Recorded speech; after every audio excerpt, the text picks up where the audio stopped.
عليكم. لو انت علمي علوم ونفسك قوي تدخل مجال ليه علاقه بتكنولوجيا المعلومات، بتحب دراسه الكود والتكنولوجيا، ليك علاقه بدراسه البرمجه والحاسبات وكده، كان نفسك قوي تدخل حاسبات ومعلومات، بس انت طبعا كعلمي علوم محصور في المجال الطبي، وكمان خصوصا لو المجموع مش كانش احسن حاجه في الثانويه، معرفتش تدخل حاسبات ومعلومات او علوم قسم حاسبات.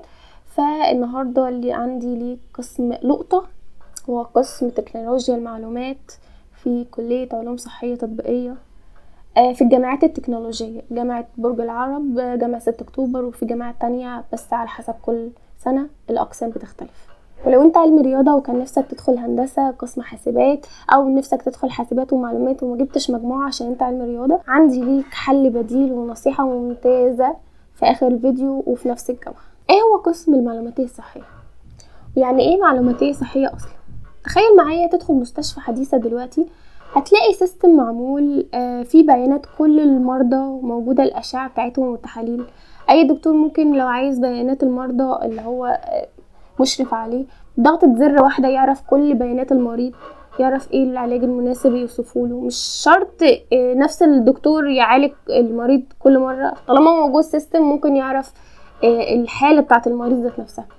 كل البيانات دي والمعلومات دي بيعملها مين، او السيستم ده كله بيعمله مين؟ هو اخصائي التكنولوجيا المعلوماتية الصحية. كمان التخصص ده او القسم ده بيساعد قوي في المستشفيات والرعايات الصحية، الحاجات دي كلها. القسم ده بيجمع ما بين 3 حاجات اساسية، وهي التكنولوجيا والإدارة الصحية، وكمان بيجمع ما بين البرمجة. القسم ده موجود في أنهي جامعات بالظبط؟ القسم ده موجود في الجامعات الخاصة، وفي موجود برضو في الجامعات الحكومية زي جامعة 6 اكتوبر التكنولوجية وجامعة برج العرب التكنولوجية، وبرضو موجود في بعض الجامعات التكنولوجية، بس بيبقى على حسب كل سنة الأقسام بتختلف. ايه هي المواد اللي هتدرسها؟ اول ما بتدخل الجامعة بيبقى فيه ترم تمهيدي بتدرس فيه بعض المواد اللي كنت بتدرسها في ثانوية عامة، زي الكيمياء والفيزيكس وانجليش. بعض المواد كده بتبقى بسيطة، وبعدين الترم التاني اللي هو بيبقى التخصص بنتكلم عليه النهاردة، اللي هو المعلوماتية الصحية، تدرس فيه بعض المواد زي التكنولوجيا المعلومات، حاجات بتبقى بسيطة برضو اول ما بتدخل، علشان بعد كده السنين اللي بعدها بيبقى فيه تخصصات برضو جوه القسم. وكمان بيبقى المواد اتقل شوية، عشان بتبقى بعد كده مواد برمجة، لغات البرمجة ذات نفسها، جافا سكريبت وبايثون والحاجات دي كلها.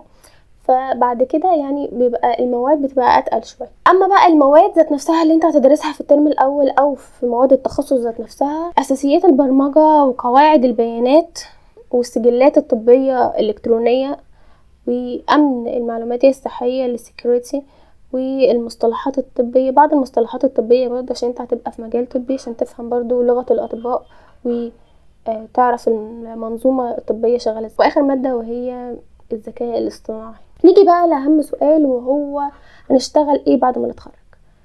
المجالات بتاعة الشغل بتاعة القسم ده بعد التخرج واسعة جدا، مش محصورة بس ان انت تشتغل في عيادة او مستشفى مسؤول عن المعلومات الصحية او البيانات او سيستم، لا، انت كمان ممكن تشتغل في شركات القطاع الصحي كمسؤول عن المعلوماتية الصحية، ممكن تشتغل في شركات التأمين الصحي، وممكن كمان تشتغل في المستشفيات الكبرى والعيادات، وكمان ممكن تشتغل في العمل الحر الفريلانسنج، ممكن كمان تسافر عشان القسم ده مطلوب جدا في دول الخليج وأوروبا، عشان المعلوماتية الصحية برضو وتطوير، وكمان التحول الرقمي اللي عايزين الدول برا يتحولوا. قبل ما نختم، لشباب علم الرياضة اللي كملوا معايا الفيديو، لو كان نفسك تدخل معلوماتية صحية في حاسبات ومعلومات، وكان نفسك برضو تدخل هندسة حاسوب بس مجموعك ما جابش للأسف، فما تقلقش، الجامعة دي فيها كلية تانية اسمها كلية صناعة وطاقة،